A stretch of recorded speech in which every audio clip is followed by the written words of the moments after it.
Hello, Mr. G again. Hope you guys are doing good.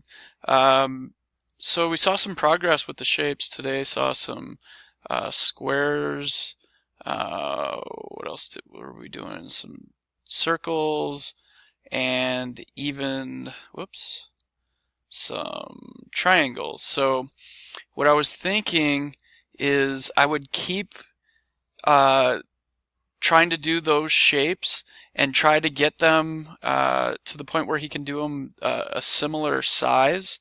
And once we get there, the next thing would be to just see if we can teach him how to move shapes, where you just click, you hold the mouse down, a normal click, and drag, and then that would be how you move them. And just get to the point where he can select an object and then move an object.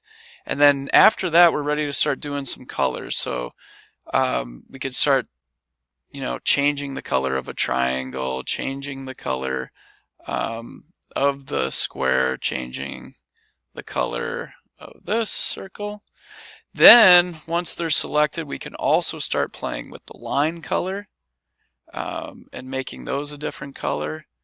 And you can do that with each of the shapes. And then making those thicker would be the next step after that. So that's a few different steps to do next. But if we can just start doing different shapes, making them similar sizes, moving the shapes around, and then we could start getting into the colors as well, and then even start messing with the lines. And that should definitely take some time with practice. So I really do appreciate the help, and I'm hopeful this is going to help him out too.